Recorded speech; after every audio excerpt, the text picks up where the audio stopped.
بسم اللہ الرحمن الرحیم بسم اللہ الرحمن الرحیم ثم ان الاستناد الى هذا الوجه ظاہر من كل من اشترط في تحقق الاجتماع عدم مخالفت احد من علماء العصر كفخر الدین والشہید والمحقق ثانی الى آخرہ۔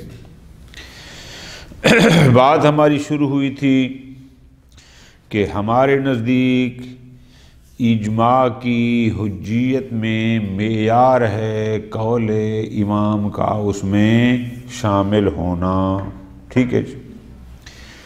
اب جب ایک شخص کسی مسئلہ میں دعوی اجماع کرتا ہے تو اس کا مطلب یہ ہے کہ وہ یہ بھی ساتھ کہہ رہا ہوتا ہے کہ اس میں امام کا فرمان شامل ہے۔ پھر آگے ہم نے یہاں سے شروع کی تھی بات کہ اس کو کیسے کشف ہوگا، کیسے پتہ چلے گا کہ اس میں قول امام شامل ہے۔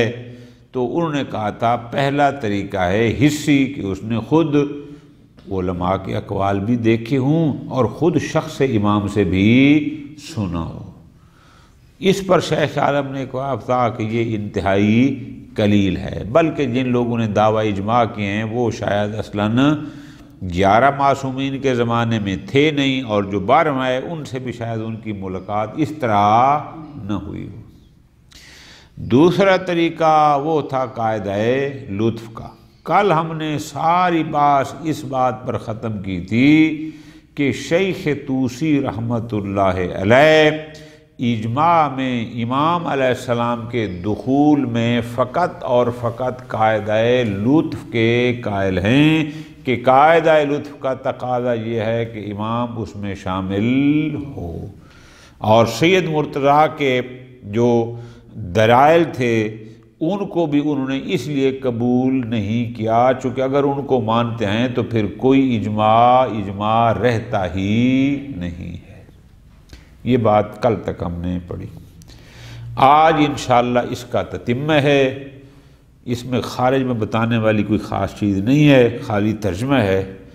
آج کے درس میں شیخ اعظم رحمۃ اللہ علیہ یہ بیان فرما رہے ہیں کہ اجماع میں قول معصوم علیہ السلام کا شامل ہونا، اجماع سے کشف کرنا کہ اس میں امام علیہ السلام شامل ہیں، اس میں فقط شیخ طوسی اکیلے نہیں ہیں کہ جو قاعدہ لطف کے قائل ہیں کہ قاعدہ لطف کا تقاضا یہ ہے، بلکہ اور بزرگان بھی ہیں جو ان میں اس نظریے میں شریک ہیں۔ وہ حضرات یا صراحت کے ساتھ کہتے ہیں کہ قاعدہ لطف کا تقاضا یہ ہے کہ امام شامل ہوں، یا ان کی عبارتیں بتاتی ہیں کہ وہ بھی معیار لطف کو قرار دیتے ہیں۔ معیار سمجھ لیں، کچھ بھی نہیں خاص بات، وہ یہ ہے توجہ فرمانی ہے۔ جو لوگ یہ کہتے ہیں کہ اگر کسی اجماع کا کوئی ایک فقیہ بھی مخالف نکل آیا تو وہ اجماع حجت نہ ہوگا، پوری توجہ کرنی ہے۔ جو لوگ یہ کہتے ہیں کہ اگر کوئی ایک فقیہ عصر بھی اپنے دیگر اس ہم عصر فقہا کا مخالف نکل آیا تو باقیوں کا اتفاق اور وہ اجماع حجت نہ ہوگا۔ اب توجہ کرنی ہے اس پر۔ اس کا مطلب ہے یہ سارے کے سارے اسی قاعدہ لطف کے قائل ہیں۔ کیوں کہ ہو سکتا ہے امام علیہ السلام اس ایک شخص کے ذریعے ان کے اتفاق میں ایک اختلافی نظریے کا اظہار کر رہے ہوں، اور جس کی وجہ سے یہ کہتے ہیں کہ وہ اجماع حجت کیوں؟ اس لیے توجہ رکھنی ہے، لطف آئے گا۔ چونکہ جو لوگ اجماع حسی کے قائل ہیں، جو لوگ اجماع حدثی کے قائل ہیں، انشاءاللہ آگے ہم پڑھیں گے، وہاں ایک دو معلوم النسب کی مخالفت کہتے ہیں، اس سے کوئی فرق نہیں پڑتا۔ جو حصی اور حدسی کے قائل ہیں وہ کہتے ہیں اگر 1 2 3 ایسے شخص مخالف ہوں جو معلوم النسب ہوں تو اس سے اجماع پر کوئی فرق نہیں پڑتا. بات سمجھے نا جی. اور یہ کہتے ہیں کہ کوئی ایک بھی مخالف ہوا تو وہ اجماع خراب ہو جائے گا، وہ حجت. تو پس اس کا مطلب ہے وہ سارے لوگ جو کسی ایک فقیہ کی مخالفت کو بھی اجماع کی حجیت میں رکاوٹ سمجھتے ہیں، یہ سارے کے سارے قاعدہ لطف کے، چونکہ قاعدہ لطف تھا ہی یہی کہ اتفاق القل، کہ وقت کے سارے فقہا متفق ہوں اور ان میں کوئی بھی مخالف نہ ہو، چاہے وہ معلوم النسب چاہے وہ مجہول النسب.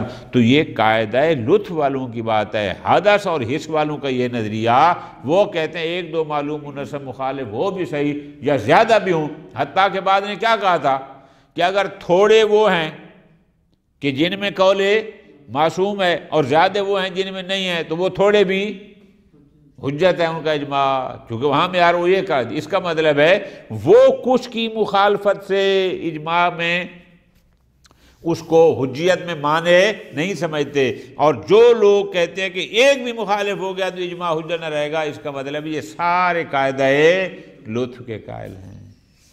ٹھیک ہو گیا جی.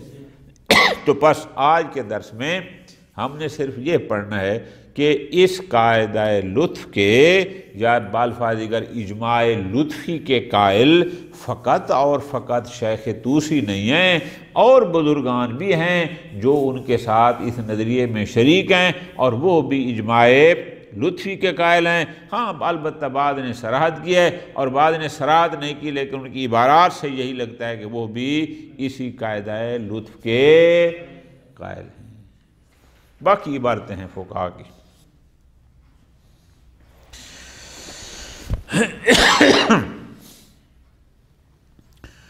ثم ان الاستناد الى هذا الوجه، هذا الوجه کون سی چل رہی تھی؟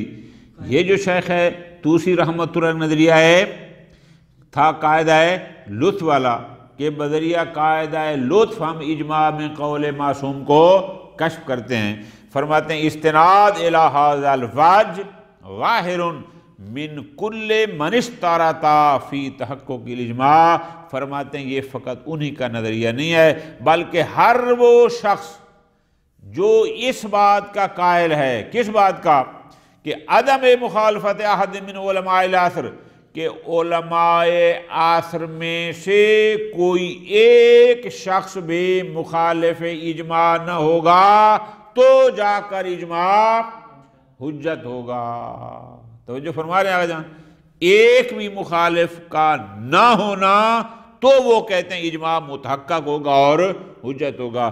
اس کا مطلب ہے پھر یہ سارے قاعدہ لطف کے قائل ہیں. مثلا فخر الدین علامہ ہلی کے فرزند ارجمند، شہید اول رحمۃ اللہ علیہ، محقق ثانی رحمۃ اللہ علیہ، صاحب جامع المقاصد. اب ان کی عبارتیں ہیں.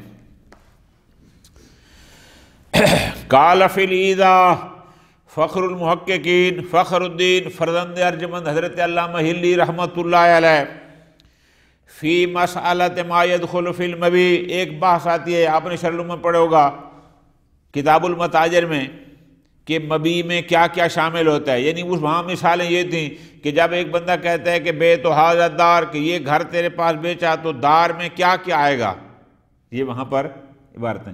تو اب ایک مسئلہ ہے وہاں پر، اس مسئلے کے ذیل میں فخر المحققین رحمۃ اللہ علیہ نے ایک بات کی ہے جو بات ہماری اس بات سے مربوط ہے، کہ وہ بھی اجماع میں اجماع لطفی کے قائل ہیں. اچھا وہ کہتے یہ ہیں، توجہ کرنا، ان من عادت المجتہد، کہ ایک فقیہ ایک مجتہد کی روٹین یہ ہوتی ہے کہ انہ اذا تغیر اجتہادہ، کہ اگر اس نے پہلے ایک فتویٰ دیا اور بعد میں اس کا اجتہاد متغیر ہو گیا، یعنی ان کا فتویٰ بدل گیا. کیسے؟ الی التردد، یعنی پہلے کنفرم فتویٰ دیا کہ ھذا واجب، بعد میں تغیر آ گیا تردد کا کہ فی وجوب ہی تردد، یعنی کلیئر نہیں کہا کیا واجب ہے یا تردد کی طرف گئے. اویلہکم بخلاف مختارہ اولا، یا بعد میں صریح فتویٰ دے دیا اپنے پہلے فتویٰ کے، بالکل آسان مثال سب سارے یہی دیتے ہیں، یعنی ایک زمانے میں اس نے کہا تھا کہ نماز جمعہ واجب ہے، 30-40 سال بعد اب وہ کہتا ہے کہ مجھے اس کے وجوب میں تردد ہے، تو تغیر آ گیا نا۔ یا 30-40 سال پہلے فتویٰ تھا کہ نماز جمعہ زمانہ غیبت میں واجب ہے، اور آج وہ کہتا ہے کہ واجب نہیں ہے، مثلا اب یہ اس حکم سے بدل گیا۔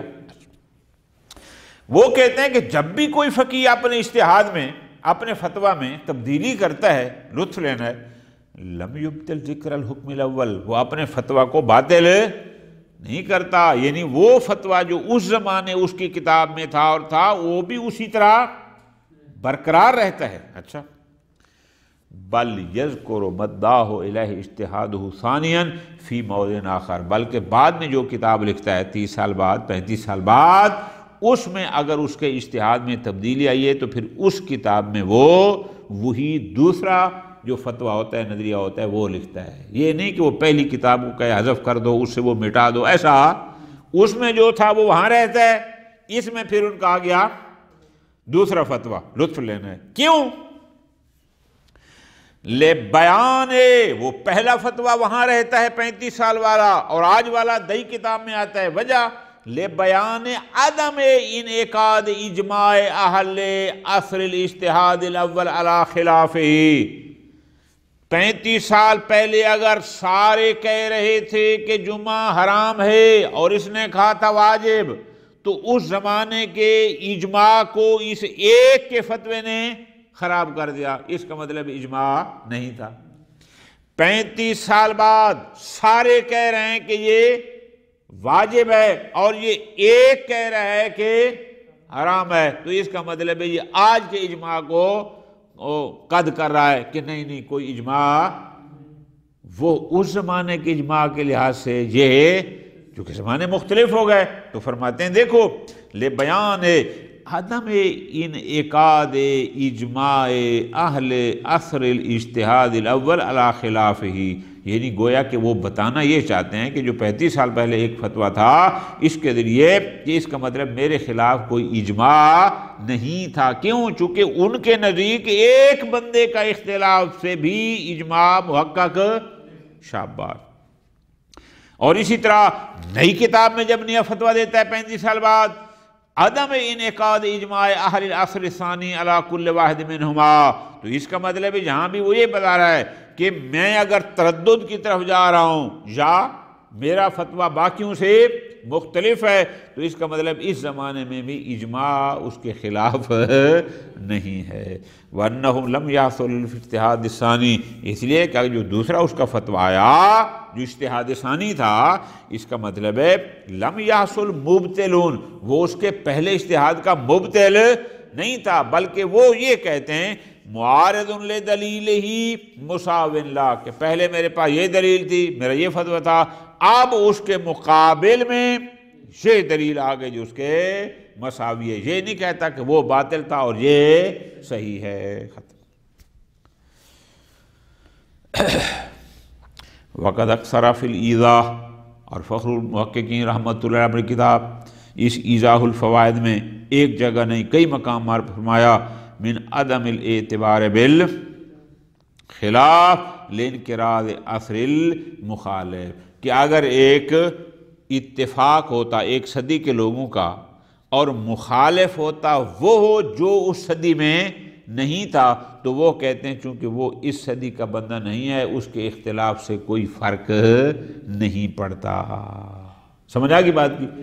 اب یہ ذرا عبارتیں غور کی دیکھیں، ظاہر الانطباق علی ہذہ الطریقہ، تو اس سے واضح پتہ چلتا ہے کہ وہ بھی اجماع لطفی کے قائل ہیں۔ کیوں؟ چونکہ وہ بھی اس اجماع کو اجماع سمجھتے ہیں جس کا کوئی ایک بھی مخالف نہ ہو، حالانکہ حصی اور حدسی والے ایک دو کی مخالفت کی پرواہ نہیں کرتے۔ پس یہاں سے بھی واضح ہو گیا کہ فخر المحققین بھی اجماع لطفی کے قائل ہیں، مثل شیخ توسی کے۔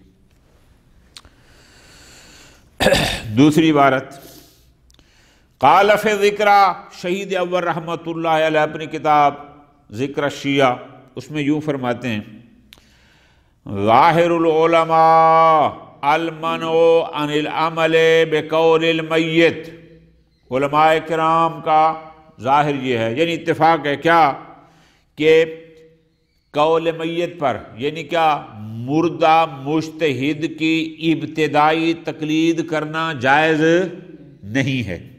کیوں؟ محتجینہ، چونکہ علماء اس پر دلیل یہ دیتے ہیں، وہ کہتے ہیں بِأَنَّهُ لَا قَوْلَ لِلْمَيِّت، کہ جو مرحوم ہو چکا ہے اب اس کے اس فتوے اور نظریے کی اہمیت نہیں۔ وَلِهَذَا يَنْعَقِدُ الْإِجْمَاعُ عَلَى خِلَافِهِ مَيِّتًا، لہذا اگر ایک شخص یہ کہتا تھا کہ جمعہ پڑھنا حرام ہے اور موجودہ صدی کے سارے علماء متفق ہو گئے کہ واجب ہے، تو جو مرحوم کا اختلاف تھا اس کی کوئی پرواہ نہیں ہوگی بلکہ اجماع منعقد ہو جائے گا۔ بات سمجھ آ رہی ہے جی؟ اب توجہ تھوڑی یہ کرنی ہے کہ اس کا مطلب وہ کہتے ہیں میت کے نظریے کی پرواہ نہیں کی جائے گی، اگر کوئی زندہ ہوگا تو پرواہ، تو اس کا مطلب یہ بھی اجماع لطفی قائل ہو نا کہ کوئی ایک بھی مخالف نہ ہو۔ واستدل المحقق، محقق ثانی محقق کرکی رحمۃ اللہ علیہ فی حاشیۃ الشرائع، شرائع الاسلام کی حاشیے پر انہوں نے استدلال کیا کہ علماء کیوں کہتے ہیں کہ انہ لا قول المیت، کہ مات المفتی مات الفتویٰ، کہ جب وہ فوت ہو گیا اس کی ابتدائی تقلید نہیں ہو سکتی۔ سمجھا کی بات؟ دلیل یہ دی ہے، وہ کہتے ہیں بالاجماع، چونکہ اس بات پر اجماع ہے کہ انا خلاف الفقیہ الواحد لسائر اہل عصرہ یمنع من عقاد الاجماع، اجماع ہے اس بات پر کہ اپنے زمانہ کے فقہا میں سے کسی ایک فقیہ کا اختلاف بھی اجماع کے منعقد ہونے سے مانع ہے۔ لطف لینا، اس کا مطلب کیا ہو گیا کہ ایک فقیہ عصر بھی مخالف ہو گیا تو وہ اجماع نہ ہوگا۔ کیوں؟ اعتدادا بقولہ و اعتبارا بخلافہ، اس لیے کہ اس کا نظریہ، اس کا فتویٰ قابل اعتناء اور اس کی مخالفت معتبر ہے، اہمیت رکھتی ہے، ایک فتویٰ بھی اجماع کو قائم نہیں ہونے دیتا۔ ہاں آگے کہتے ہیں فَإِذَا مَاتَ، اگر وہ فقیہ فوت ہو جائے، وَانْحَصَرَ أَهْلُ الْعَصْرِ فِي الْمُخَالِفِينَ، جو مخالف تھا وہ فوت ہو گیا، باقی جو اس کے مقابل تھے وہ سارے کے سارے ایک حکم پر متفق ہیں، ان عقدا، یعنی ان عقد الاجماع، اجماع منعقد ہو جائے گا۔ وَصَارَ قَوْلُهُ، اب جو فوت ہو گیا اس کا وہ فتویٰ غیر منظور الیہ ولا یعتد بہ، اب وہ قابل اعتناء نہیں رہے گا۔ گویا ہم کہیں گے چونکہ اس زمانے میں جتنے بھی ہیں سارے اس حکم پر متفق ہیں، کوئی ایک بھی مخالف جو فرق گیا مات المفتی مات الفتویٰ ہو گیا، لہذا ہم کہیں گے کہ اجماع متحقق ہو گیا۔ اب یہاں سے آگے جناب نے کیا سمجھا کہ ان کے نزدیک بھی کسی ایک شخص کی مخالفت بھی اجماع کے تحقق میں مانع ہے، جبکہ حسی اور حدسی والوں کے نزدیک نہیں ہے۔ اس کا مطلب ہے یہ بزرگوار محقق کرکی رحمۃ اللہ علیہ بھی اجماع لطفی کے قائل ہیں اور یہ بھی شیخ طوسی کے سپورٹر ہیں۔ ٹھیک ہو گیا جی؟ اچھا آگے چلو جی۔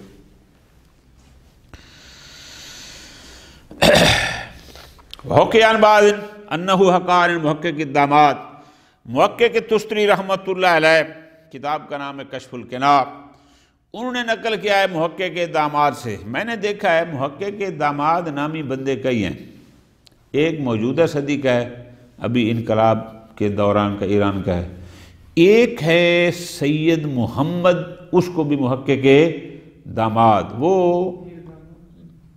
اور ہے آیت اللہ سید محمد یزدی جو محقق داماد کے نام سے مشہور تھے، وہ آیت اللہ حائری جو حوزہ علمیہ قوم کے بانی تھے نا، ان کے ہم اثر تھے یا ان کے شاگردوں میں سے تھے۔ بہرحال جو بھی ہے، مجھے ان کی کتاب وہ نہیں مل سکی۔ خوب یہ فرماتے ہیں کہ محقق کے داماد فرماتے ہیں قال فی بعض کلام لوفی تفسیر النعمت کیا ہے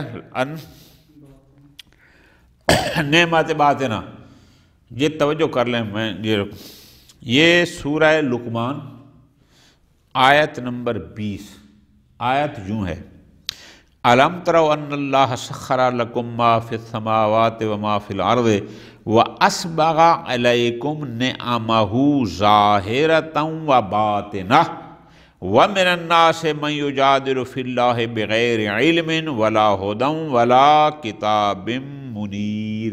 یہ ہے سورہ لقمان کی آیت نمبر 20۔ اب یہ جو نعمت باطنہ ہے، محقق کے اعتماد اللہ تبارک و تعالیٰ کی نعمت باطنہ قرار دے رہے ہیں غیبت امام زمان علیہ السلام کو، کہ یہ غیبت امام بھی اور اس زمانے میں ہیں لیکن غائب ہیں، یہ ہے اللہ کی نعمت باطنہ ہے۔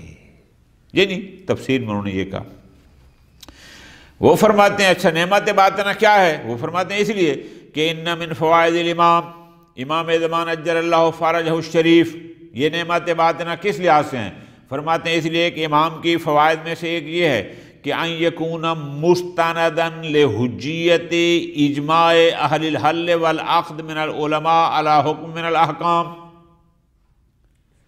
کہ اگر صاحبان اہل حل و عقد یعنی علماء کرام کسی ایک حکم پر اجماع کرتے ہیں تو اس اجماع کی حجیت کا مستند وہی امام وقت ہے، یا آج کے دور میں ہم کہیں گے امام زمان اجل اللہ فرجہ شریف ہیں۔ اب فرماتے ہیں چاہے اجماع بسیطاً فی احکام، چاہے وہ اجماع بسیط ہو، اجماع بسیط کا جان یہ ہوتا ہے کہ ایک ہی حکم پر سارے کے سارے متفق ہوں، اس کے مقابل میں ہوتا ہے اجماع مرکب، انشاءاللہ آگے آئے گا۔ اجماع مرکب یہ ہے کہ 50% یہ کہتے ہیں 50% یہ کہتے ہیں، جبکہ ایک تیسرا نظریہ ہے اس کی طرف کوئی نہیں گیا، تو اس کو کہتے ہیں اجماع مرکب، کہ یا امام ان کے ساتھ ہیں یا ان کے ساتھ ہیں، اس تیسرے نظریے کی طرف نہیں ہیں۔ سمجھ آ گیا آج؟ اب فرماتے ہیں وہ چاہے اجماع بسیط ہو یا وحجیت اجماع مرکب فی احکام الخلافیہ، خوب اس میں مسئلہ نہیں ہے۔ تو امام علیہ السلام فَإِنَّهُ أَجَّلَ اللَّهُ فَرَجَهُ، جو ہمارے وقت کے امام اجل اللہ فرج الشریف ہیں، لا ينفرد بقول، ایسا نہیں ہوگا کہ یہ سارے بذریعہ اجماع بسیط یا بذریعہ اجماع مرکب ایک طرف ہوں، لا ينفرد، اور امام واحد تنہا ان کا فرمان کوئی اور ہو، ایسا نقطہ سمجھ آ رہا ہے نا؟ یعنی اگر اجماع بسیط ہے تو امام علیہ السلام اس میں شامل ہیں، اجماع مرکب ہے تو ان دو پارٹیوں میں سے کسی ایک کے ساتھ ہیں، یہ نہیں ہو سکتا۔ لیکن لا ينفرد بقول، کہ امام کا نظریہ ان دونوں سے یا سب سے ہٹ کرو، کیوں؟ بل من الرحمت الواجبت فی الحکمت الالہیہ، حکمت الہیہ میں ہم جو لطف کے قائل ہیں، یہ اللہ پر لطف لازم ہے تاکہ وہ یقرب العبد الی الطاعہ ویبعدہ عن المعصیہ، اس کے ساتھ ضروری ہے ان یکون فی المجتہدین، کہ امام علیہ السلام بھی ان مجتہدین موجود ہوں، المختلفین فی المسئلۃ المختلف فیہا، کہ جس مسئلہ میں ان کا اختلاف ہے وہ بھی انہی میں سے ایک ہوں، من علماء العصر، کیا من یوافق رأیہ رأی امام عصری، کہ انہی مجتہدین میں سے جو ایک مسئلہ میں اختلاف کر رہے ہیں کوئی ایک ہونا چاہیے جس کی رائے امام عصر کی رائے کے موافق ہونی چاہیے۔ سمجھ آئے گی بات کی؟ یہ لطف ہے۔ وَيُطَابِقُ قَوْلُهُ قَوْلَهُ، اور اس فقیہ مجتہد کا قول قول معصوم کے مطابق ہو۔ وَإِن لَمْ يَكُن مِّمَّن نَعْلَمُ بِعَيْنِهِ وَنَعْرِفُ، اگرچہ ایسا نہیں ہے کہ ہم حالات میں اس کو جانتے ہوں، اس کو خود شخصاً جانتے ہوں، ہمارا اس کو جاننا یا معرفت رکھنا یہ کوئی ضروری نہیں ہے، لیکن لطف کا تقاضا یہی ہے۔ اب اس سے بھی ہم نے کیا نتیجہ حاصل کر لیا کہ یہ بھی اسی قاعدہ لطف کے قائل ہیں، اور اسی ذریعے کہہ رہے ہیں کہ اجماع کو امام میں ہونا چاہیے، اجماع جو امام کے قول کا کشف ہے۔ آخری بات یہ ہے وَكَأَنَّهُ لِأَجْلِ مُرَاعَاةِ هَذِهِ الطریقۃ، اب چونکہ یہ بزرگوار اسی شہید اول بھی، فخر المحققین بھی، محقق ثانی بھی، یہ اسی طریقہ یعنی طریقہ قاعدہ لطف قائل ہیں، اور یہ اجماع لطفی کے قائل ہیں کہ قاعدہ لطف کا تقاضا یہ ہے کہ امام اس میں شامل ہوں اور کوئی مخالف نہ ہو۔ التاجا شہید فی ذکرہ، شہید اول اپنی کتاب ذکرہ میں انہوں نے کیا کیا؟ الی توجیہ الاجماعات الذی ادعاها جماعت فی المسائل الخلافیہ مع وجود المخالف فیہا، ایک مسئلہ ہے، اس مسئلہ میں مخالف موجود ہے، لیکن مخالف کے موجود ہونے کے باوجود بھی بعض علماء نے اس پر دعوی اجماع کیا ہے۔ نکتہ سمجھنا ہے ذرا، مخالف ہے لیکن علماء کیا کہتے ہیں کہ یہ مسئلہ اجماعی ہے، مخالف ہونے کے باوجود اس کو انہوں نے اجماعی کہا، تو شہید اول ذکرہ میں ان کے اس دعوی اجماع کی توجیحات میں پڑ گئے کہ نہیں نہیں اجماع سے مراد یہ ہے، اجماع سے مراد یہ ہے، اجماع سے مراد یہ ہے۔ سمجھا کی بات کی؟ کیا بے ارادت غیر المعنی الاصطلاحی من الوجوہ التي حکا عنہ، یعنی وہ کہتے ہیں کہ اجماع سے مراد وہ معنی اصطلاحی نہیں ہے، یعنی اجماع سے مراد اتفاق کل نہیں ہے بلکہ فلاں معنی ہے فلاں معنی۔ شیخ آگے نقل کریں گے، اس لیے ہم نے آج ضرورت نہیں سمجھی کہ جہاں ان کو بیان کریں، آگے خود شیخ عالم بتائیں گے۔ البتہ صاحب معالم رحمت الشیخ حسن نے ان کو ذکر کیا ہے۔ پس وہ کیا فرماتے ہیں کہ لو جامع الاجماع وجود المخالف، پس اب یہ کہتے ہیں شیخ انصاری کہ اگر اجماع وجود مخالف کے ساتھ جمع ہو سکتا ہے، چاہے وہ مخالف معلوم نسب بھی کیوں نہ ہو، لم یکن داعٍ الی التوجیحات المذکورہ، اگر کسی معلوم نسب کی مخالفت سے اجماع پر فرق نہ پڑتا ہوتا تو علماء کو ان توجیحات کرنے کی ضرورت نہ ہوتی۔ تو مخالف کی موجودگی میں کیے گئے دعوی اجماع کی توجیح کرنا یہ بتاتا ہے کہ یہ کہتے ہیں اجماع وہ ہوتا ہے جس کا کوئی ایک بھی مخالف، تو جہاں ایک مخالف نہ ہو وہ اجماع لطفی والوں کا نظریہ ہے، حسی اور حدسی والوں کا نہیں ہے۔ ما بودہا و اکثرہا، یہ علیحدہ جملہ ہے، اگرچہ انہوں نے جو توجیحات کیے ہیں بعض تو بہت ہی بعید الحق ہیں، بلکہ اکثر ایسی ہیں کہ جو قابل قبول نہیں ہیں۔ وصلی اللہ علی محمد وعلی محمد۔